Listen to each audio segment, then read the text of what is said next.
Au nom d'Allah, le tout miséricordieux, le très miséricordieux.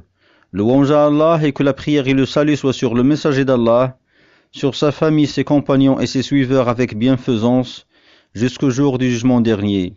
Ceci dit, ceci est une tentative de traduction d'une réponse de l'érudit savant al-Muhaddith, Cheikh Muhammad Nasruddin Albani qu'Allah lui fasse miséricorde, relativement aux sorties et pérégrinations du groupe At-Tabligh. Il dit, rahimahullah, nous ne te conseillons pas de sortir avec eux, c'est-à-dire le groupe Tabligh, parce que ces gens, d'abord, ils n'ont pas une connaissance de l'islam, ne serait-ce que l'islam au sens traditionnel, et moins encore de l'islam salafi. Ces gens donnent de l'importance à ce khurouj, à cette sortie, à cette expédition. Ils donnent de l'importance à ce khurouj massif, en grand nombre. Or, leur nombre n'équivaut pas à un seul savant. C'est pourquoi nous leur prodiguons ce conseil. Et nous te conseillons par là même que vous restiez dans les mosquées, que vous patientiez dans les cercles du rappel, qui sont ceux de la science, afin d'étudier le livre d'Allah et la sunna de son messager, que la prière et le salut soient sur lui et sur ses suiveurs. Ceci est ce qu'il y a comme obligation. Quant à ce khurouj tablighi, cette sortie du groupe Tabligh, c'est un moyen contemporain par lequel s'est distingué ce groupe que j'appelle un soufisme contemporain.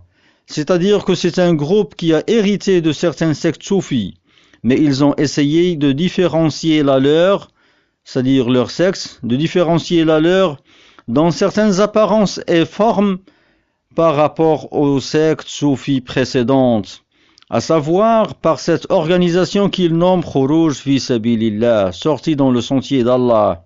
Or, ce Khurouj ne fait pas partie du sentier d'Allah, mais il relève des innovations comme tu as entendu, puisque les musulmans ont passé ces 14 siècles et ils ne se trouvaient pas dans l'une des générations, notamment dans les 3 premiers siècles, un groupe qui sortait pour la prédication, tandis que eux-mêmes en ont besoin, ils ont besoin de prédication.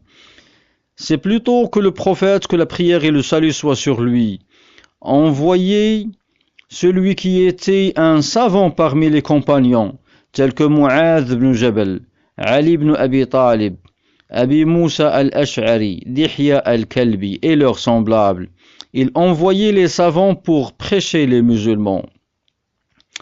Quant au fait qu'une dizaine ou une vingtaine de personnes sortent, qu'ont fait le groupe At-Tabligh, ceci relève sans aucun doute des affaires inventées en religion. Et peut-être bien que tu as entendu la parole du messager, et méfiez-vous des affaires inventées en religion, puisque toute affaire inventée en religion est une innovation religieuse. Et toute innovation religieuse est un égarement. Et dans l'autre hadith, dans l'autre version, et tout égarement est au feu. Fin de la parole du Cheikh, rahimahullah.